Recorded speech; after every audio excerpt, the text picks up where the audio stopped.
What's cracking, sports fans? Ryan here. This is the DFS 5-pack, so we're going to run through it today fast and furious. If you can do me a big favor and slide your finger or mouse over to the thumbs up button, push that bad boy.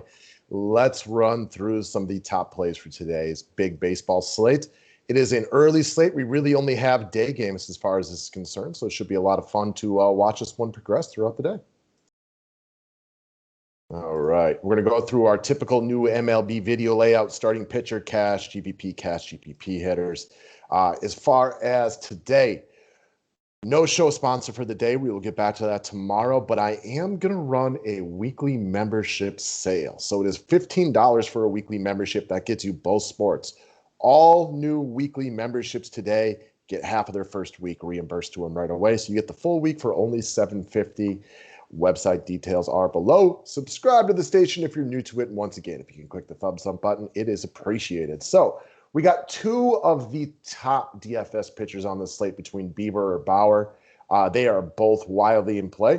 Matt and I had a semi-spirited debate on the members-only video today as far as which one we're going to go with.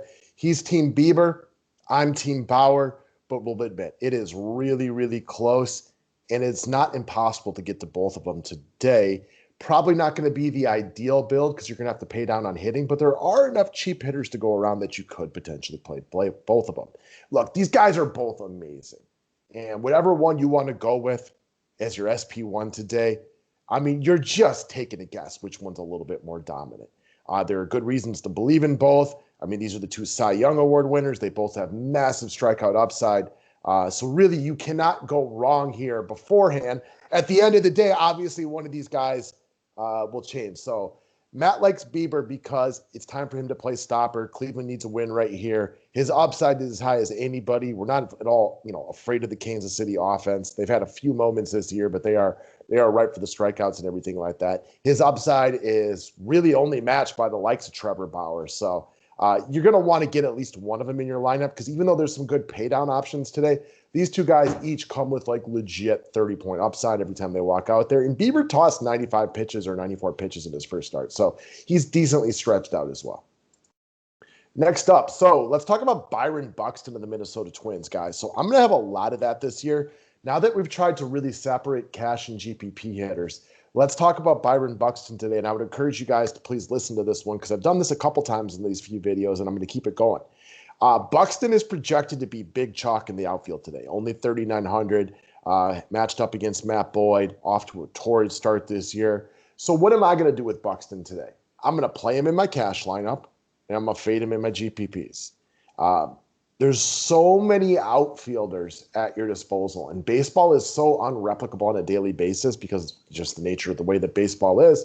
I like fading high-owned guys. Now, this dude is since the days of him being an elite prospect, he has got a lot of upside. Big power. He's been showing it this year with a couple of big home runs, huge speed on the base pass. And when he's high owned like this, I kind of want him in my cash lineup because if he comes in 40, 50% owned and he homers and steals a base, it's going to be really tough to make the money without him. However, GPP fade, I'm all about it. He has a lot of at-bats against Matthew Boyd, and Matthew Boyd is limited to 1 of 21 with a bunch of strikeouts. So I'm interested in the GPP fade right here. Again, cash, yes. GPP, no. Baseball is no lock like, the way basketball can often work out. Maybe not as much this year, but a lot of times, like, loved Vucevic yesterday. Made way too much sense. He goes out and dishes out a 60-point spot. Like, baseball just doesn't work out that way. You can love Mike Trout, and it just isn't going to replicate on a daily basis. And even like those mediocre days where you maybe get a double and a walk and stuff like that, you can easily find somebody that does better. So I like Buxton in cash, but I'll definitely do some GPP fade right here. Next up, check out Ben Gamel. So he's not currently projected with very high ownership for a guy at this price tag leading off. Those numbers might change though. Casey is one of the weaker setups of pitching going today. Now they're not throwing out scrubs, but this slate is riddled with like really, really good pitching. So it is one of the better positions to go after. Ben Gamel, former Milwaukee Brewer, is a nice hitter. He's not a great hitter, but he's a true professional, a little power and a little speed. He's a guy that if he started every day at the end of the year, he'd probably be like 15-15. If you want to get that high-priced pitching, though, He got the leadoff spot today for the Cleveland Indians, and he doesn't currently seem to be projecting for big ownership, although I'm going to double check those numbers closer to the reintroduction of the slate.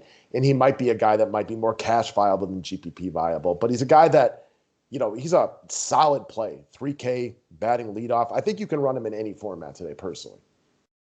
Next up, Colton Wong of my Milwaukee Brewers. So we've talked about the Brewers a lot the last couple days because of their pricing. And because the weather's been nice, good hitting conditions in Wrigley, good hitting conditions again today, decently warm weather, wind blowing out, the Brewers have gotten way too much love the last couple of days. So day one of the Brewers-Cubs series, we talked about Keston Hiura, said I was going to play him in cash, fade him in GPPs. He was awful with the big old zero. The GPP fade was great. The cash game play was garbage.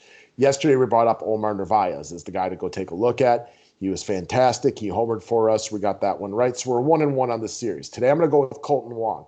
Brewers are getting way too much love again today, going up against a good pitcher in Kyle Hendricks. So they are going to be over-owned today.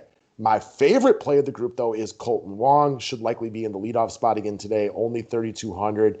Also, the big thing for me on this one, guys, 2 walks yesterday. 2 walks is a real big indicator for a guy starting to see the ball well. I think if there was any player to make my lineup today on the Brewers, it's going to be Colton Wong at this price tag. Allows you to get some of that high-price pitching. And again, it is nice hitting weather in Wrigley, so I think he's a nice piece, especially for cash games. Last up, digging on this call, guys, for GPP players, check out Andrew Vaughn of the Chicago White Sox. Only 2,900. He's got dual position eligibility at first base and outfield. Probably going to go way low owned today. And I do have some interest in the White Sox, who probably are as in good a spot as anybody today, matched up with the Seattle pitching staff. And, with so many good pitchers on this slate, this might be the team that's in the best spot. Now, they are weaker. We all know what happened to Eloy Jimenez. Tim Anderson hasn't been in the lineup in a couple of days, so that is bad for them. But Andrew Vaughn, very much like Colton Wong, you look at that 91 batting average, that 515 OPS, and we know it's early on the season, but those numbers look terrible. Yesterday, he got 2 walks and a hit. Those are key indicators of a guy ready to break out and have a big game. I'm always looking for guys who walked multiple times the day before. It just shows me that their eye at the plate, they're about to have a big day. This is something that'll be a 5-pack theme all year long. It goes with the eye test, but it's something you can also correlate by game log watching. And game log watching is more apropos in any sport than baseball. It's the best one for it because guys ride bigger waves than they do in the other sports. In football, you only play once a week, so who really cares what you did last week? In baseball, this matters. Look for Andrew Vaughn to come in at real low ownership today. He's got huge power. Now, we haven't seen it because he's new to the major leagues, but he's got monster power. So he is my low-owned home run call of the day, guys. That's what we got. Best of luck today. Go win that money, and we'll talk to you about basketball a little bit later.